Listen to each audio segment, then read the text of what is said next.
Hello and welcome to Beyond the Bar, a podcast that bridges the gap between where we are and where we're going, one story at a time.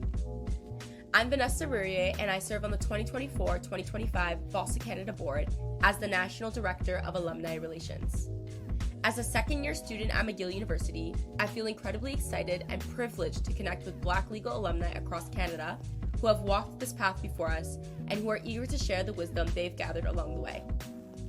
In each episode, we'll dive into the journey of those who have moved beyond the classroom, beyond the exams, and into the world with purpose and passion. My hope for this podcast is that it will serve as more than just career advice. I hope listeners can find inspiration in the stories of those who have faced challenges, made choices, and built lives that resonate with meaning. I'm thrilled to take on this project and invite you to join me in exploring what it means to go beyond the bar.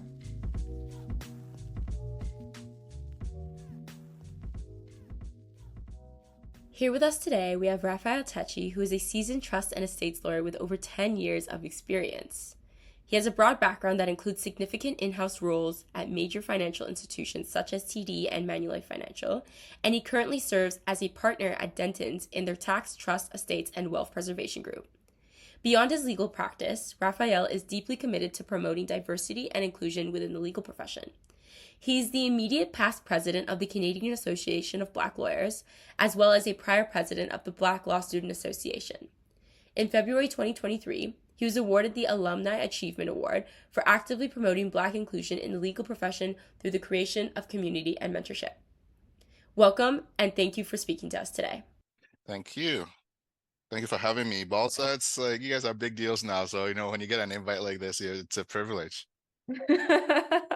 We're honored to have you. Could you tell us a bit about yourself? Yeah, my name is Raphael Tachie. I'm a partner at Dentons. My practice is focused on high net worth tax and estate planning, and I also do a fair bit of financial services work.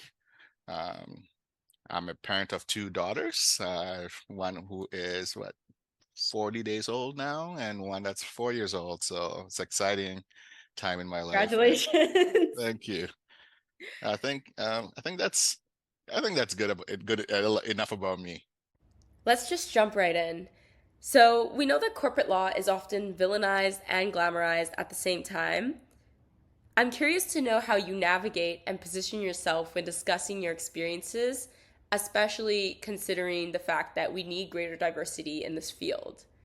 I think we do ourselves a disservice when we don't share the reality of what practice looks like, at least for me, right? I can only speak to my experience in my context, because there is probably somebody listening to a podcast or sitting in a class that says, I want to go work at a big firm. And if I sell them a bill of goods, I feel like I've failed that person. I want you to make an informed choice. I feel like that is what I owe the next generation of lawyers. That is what I benefited from, is people that were willing to really give me honest feedback, honest commentary about what the practice looks like, what my work is, how my work could be better and improved or different. To me, I think that's the thing that we don't do enough of. Yeah. So how is it being a partner at Dentons? I think it's like, so being a dentist and being a partner is a privilege. Let me start with that, right? It is. You don't see a lot of people. I am a Ghanaian immigrant to Canada who speaks with a funny accent, who lived in low-income housing and things like that. So if I start from there and then I see where I am today, being a partner is a privilege. It is an incredible privilege. That's probably the best word. It has its benefits. It also has its challenges. Right? The way I describe partnership to people is, I see it as trying to build and run my own business. But in the context of a big firm, I'm doing that with not just Raphael's vision of what my practice looks like, but with the context of what the big firm goal is. Dentons a global firm, so you have a global objective for what the firm should be. Then you have a national objective of what that firm should be. Then you have a provincial and regional version of that. And then within that, my practice has to fit. It means sometimes I have to adjust to other people's reality. That's not always fun, but the benefit of being a partner versus an employee or something like that is I also have a say in what my practice looks like. That is a positive piece, right? So, and it comes with challenges. You go from I want to meet you and earn your business, and I want you to trust me and judge me in favorable manner. But I also have to deliver for you. I have to do that for multiple clients. So you have to balance all those priorities, and you have a life you have to live outside of work. How do you do all of that? That is what partnership is. It is all of it. How do you mentioned earlier how you have two children, one being 40 days old. How do you balance those priorities with your work? You don't. So I think the way that I've tried to be is be intentional about what my goals are and what my priorities are. And they shift depending on the time and the season. Right? So this season, I have a newborn baby at home that we're welcoming not just into the world, but into our family dynamic and our context. I have a wife that just gone through delivery. I have a 4-year-old child that we don't want to feel like because the baby showed up that she doesn't matter anymore, she's second. Those things currently override almost anything else, right? So my work is important. I come to work, but there are demands at home now that take some of the priority, and so I have to shift my priorities slightly differently. Doesn't mean I don't get my work done, but maybe I'm not doing the extra stuff I normally would do. Like maybe I'm not out doing more BD, business development. Maybe I am doing the most urgent part of my work, but I'm also putting some trying to see what work I can delay because I'm not sleeping through the night sometimes because we have a baby at home, right? So it is not, it's the balance isn't, balance is, I don't know if it's the right word, but it's really just shifting priorities and balancing priorities. That's for me. At some point in my life, that's going to be different. It might be this year where after maybe, I want to say I've spent 3 months focused on at home work and now need to build back work because I'm judged based on performance at work. So how do I do that? And you make that arrangements with your partners, your spouses, you get help and those kinds of things. So to me, that is the balancing piece. It is looking at what season you're in and saying what should take priority, what can take a step back, and then acting accordingly. But you're always having to readjust and rebalance and recalibrate. These are obviously transferable skills that you learned during your time in law school. Am I correct? Or did you kind of learn while you were going through the firm phase and through the different places you've worked at? I think some things you pick up in law school. I don't think law school gives you everything. So at least my memory, law school is what, 15 years, maybe a little more than 15 years ago for me now. But I think what you pick up is at law school, I don't know if you remember, but my memory of law school is firstly, I tried to read everything, right? Try to like have all the readings, all the assignments. And then you realized you couldn't possibly do all the readings that you were getting. You couldn't possibly keep on top of everything. Then you start figuring out what are the things I need to stay on? How do I do well? How do I strategize about, then people find cans or outlines or whatever you call it to kind of navigate through. Those are the skills that you need. Some of those skills in practice, right? You need the ability to say there's a lot of noise. How do I go through, how do I calibrate what I need for now to deliver what I need to deliver? So that piece you can learn from law school. The practice and the life part, I feel like you have to learn that doing life, right? So if the life part, knowing that I want to be home with my kids, law school doesn't teach me that, right? It's my own values, the things that my parents taught me, that my community taught me, that the partner I'm with, the things that's important between us to make sure that we're good. Those things aren't taught. They're not taught through law school. They're taught this life, right? And so you learn those things, and some of it is innate. Like you just come to the world with those things. The piece about the things that you have to learn from practice, it is one, the business of law, right? Especially if you're in private practice, law school doesn't teach you the business of law. How do you turn yourself from a lawyer, like, the legal skills that you have, the training that you get in law school, how do you monetize that, right? That is learning the business of law. If you're in private practice, how do you make sure that people know who Raphael is, who Vanessa is? Why should they choose you over somebody else when they need those services? How do I make myself profitable such that my firm wants to keep me around? And if you're an associate, want to make you partner, those kinds of things. That is, some people are good at business. I wasn't, right? I have to learn that as part of the practice. It is, how not to write 20-page memo when a 5-page memo will do, because I can only bill for the 5-page memo.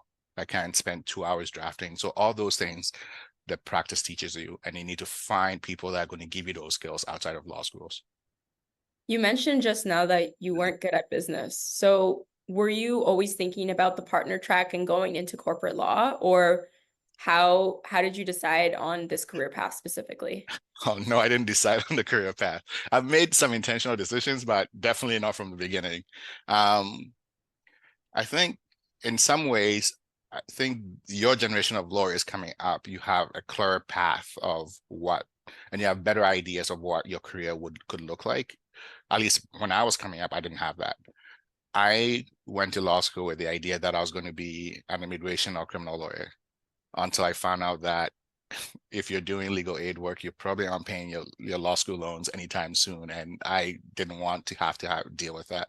Corporate law, I didn't actually have a conception of what corporate law was. I didn't know Bay Street existed. I didn't know corporate law was something you could do. It is through meeting people at school whose families were already part of the profession and they have a better sense of what the profession looks like. They gave me and exposed me to the possibility of other kinds of practice. I I think what Cable and BLSA and a lot of the FACO, all these organizations have done really well lately is make sure that you come into law knowing what the possibilities might be. So one is kind of what your own knowledge of what you could do with your practice. I didn't really, mine wasn't very broad. The second piece is being intentional about once you know what path you want to take, being intentional about deciding what skill sets do I have today that's going to get me there? Where's the gap that I have? What is the thing I don't know how to do yet that I need to figure out? So the business of law for me was understanding how am I going to get my hours by not just paying attention to just taking the work. How does a law firm work? How do partners get compensated? What does a firm need to see in me to make me to see me as a partner potentially? So, and for me, I didn't, even when I got to know that, I had to leave law to go do an MBA. So I went and did a business degree. And then understand as part of that, I looked at the profession, I looked at my practice to say, how do I become better at that? And then I went into in-house. I went in-house for a long time, but always with the idea that I wanted to be able to understand the business that I was in. That led me to, I thought until 3 years ago, I thought my ideal goal would be running a trust company or a wealth management business. My law influenced it, my practice influenced that thinking because that's a skill set I had, but I didn't think being a partner was the path. It's only after I realized that I had developed a practice in-house that law firms were interested in and it didn't have those skill sets that I thought, well, if I'm going to run somebody else's business, I might as well run my own partnership, or at least my own practice. And so then the idea of coming back to private practice was important to me. Having gone through life as an associate, I was never going to come back as an associate. I was never going to come back as counsel. I want to only come back to private practice as a partner because I had a clearer sense of what I wanted to do. I had a clearer sense of who my clients could be. I had a clearer sense of how I could deliver a unique value proposition to my clients. And once I had those, that's the only way we could achieve that was through partnership. And so some firms reached out and I talked to them and I made a choice about where I was going to go after that. So not clear, right? It's not a straight path from student to associate to partner. Some people do that and good on those people. I didn't have the knowledge, I didn't have the insights, I didn't have the sense of how the practice worked. And I didn't even have the mentors to help me get through that. I had to kind of take different paths to learn and build myself up and then readjust as I saw different opportunities. I feel like a lot of students nowadays, especially when it comes to private practice, they feel like they may not be good enough because they don't have the marks. Do you have anything to say about that? It's not about marks. That is, if you're thinking that, you're on the wrong path. All right. I do about a fair bit of my work involves tax. I almost failed tax in law school. So let's just put it this way. It's not about your grades in law school. I think firms and organizations need to assess you when you're coming in. The grades is an artificial way of assessing you, right? My view is take an interest in identify the things. If you really care about law, identify the parts of law you care about, right? And then two, identify the people that are in that space that could mentor you, give you the skills, and give you the feedback you need to develop yourself in this space. And then to me, that is how you develop a practice. It's not really, my view is it's rarely about your performance in law school. Rarely about that, right? It is about your own aptitude, your own interest. I know people that are doing really, really well in law, and it's not a function. They weren't the superstar students, right? They were the grinders who knew how to balance work and school, who knew how to balance, community involvement in school, because the profession life requires you to learn. To your first question, life requires you to learn how to shift priorities, balance, do all those things, and that is really what makes you successful, in my view. Substantive stuff you learn in law school, chances are by the time you're 2 years into your career, you forgot all of it. Right? Is the training, to me, the what law school gives you is the ability to think like a lawyer, right? That's the thing that stays with you. The substantive black letter stuff, I think, leaves you, because you're not going to do everything you learn in law school. You're covering too broad a spectrum in law school. At least that's my view. Take it for what it's worth. Thank you for the wise words earlier in the very wise words, especially for the upcoming recruits where students may feel like undermined and not as good as they should. I think firms make a mistake when we focus solely on grades to recruit, but firms do that, right? So I can only speak to the reality of what's there. What I'm saying is, regardless of whether you get into a firm or not, regardless of whether you have good grades or not, your success is not dependent on your grades. Right? It is really dependent on the environment you're in, the people that are mentoring you, your own wills to grind, right? and understand the business you're in. To me, that's what I'm. So let me be clear on that. Firms are going to assess your grades, so your grades are going to matter, right? But just because a firm doesn't give, you don't get straight A's, or a firm doesn't hire you because you don't have a certain level of grades, does not mean your career ultimately is not going to be successful, right? I think you have to divorce those two. Do you think any avenue in private practice is a good start? For example, if you don't necessarily go to a firm right away. Let me analogize and to answer your question, right? So let me describe a scenario for you, and you tell me whether from your perspective, that's an ideal scenario. So the best, shiniest law firm says, Vanessa, we want you. But if I could see the future and predict the future, and I say, okay, you can go to that firm and you will have the branding of the firm, but no one there is going to think you are good enough. And they're not going to spend their time training you and giving you the skill sets and tools that you need to foster yourself and to value yourself. That you're going to spend your days wondering whether anyone really cares about you or has an interest in you. And all you'll do is the grind of whatever they pass to you to do. Regardless of that firm's name, does that sound like an ideal place for you? Me personally, not really, because I want to learn and I want to grow. So this is what I'll say. So that description, obviously, is artificial, and I try to make it. But what I was trying to get at with that is, it's not about the name of the firm; it's about the environment you're in, and that you should pay attention, even if it's like a small firm, but you're going to get great training there, and someone's going to say, "I'm going to look at your work and teach you how to be the best, whatever lawyer you want to be in this space, but it's just me and you, and we're just going to be working in some suburb doing that work."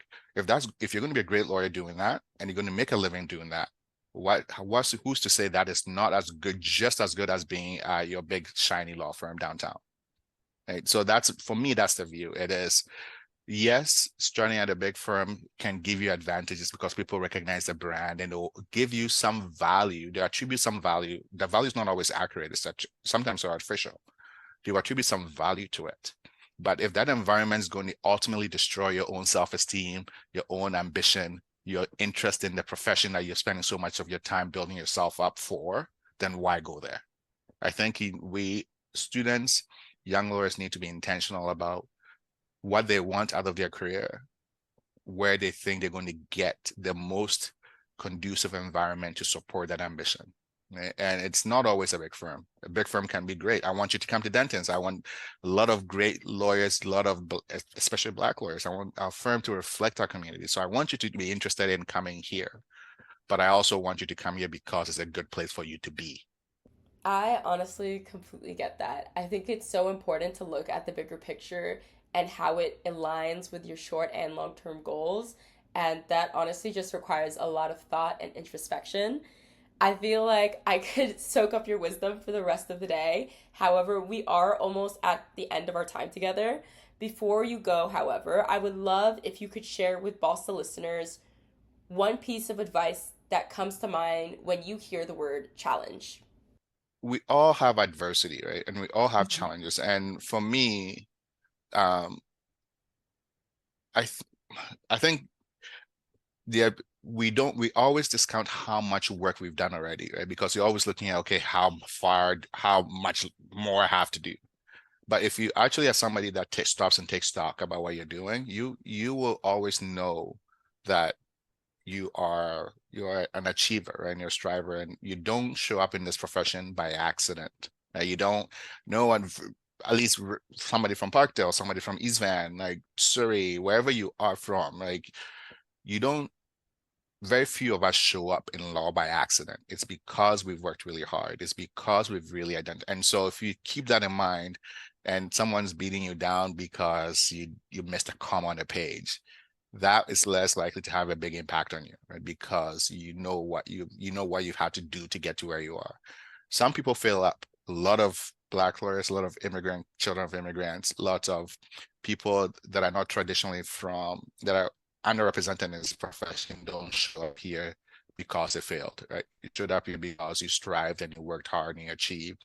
And you need to remind yourself that, because for a long time, for most people, the practice of law beats you down, right? It grinds you because first, you're not good enough to get into the firm. Then you get into the firm, then you're not good enough to be an associate.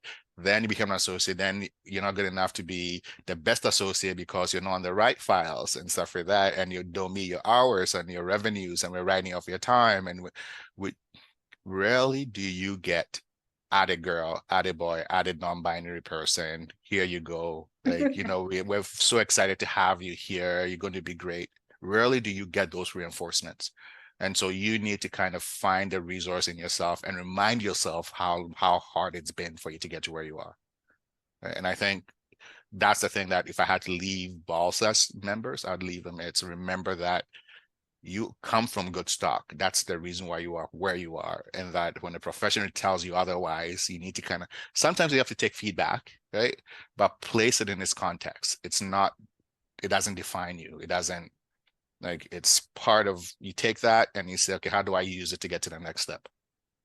Thank you so much, Raphael. This has been such a healing conversation. I'm glad it was useful. Before we dive into the next episode, I want to take a moment to express our heartfelt gratitude. The success of this and many other inaugural projects by BLSA Canada are possible due to the generosity of our amazing partners, alumni, and legal professionals who have and continue to support us relentlessly. The dedication to EDI from our national partners, McCarthy Tetro, Castles, Brock and Blackwell, Stegman Elliott, Osler, Hoskin and Harcourt, Bennett Jones, Norton Rose Fulbright, Baker McKenzie, Borden Ladner Gervais, Gowling, Airden Burles, Dentons, and our Platinum National Partner Tories has privileged BLSA to carry out a core mandate of increasing Black legal representation across the legal field, and for that we are so thankful. On that note, make sure to subscribe to our channel, share it with a friend, and spread the word about the podcast that may just change your perspective on life beyond the bar.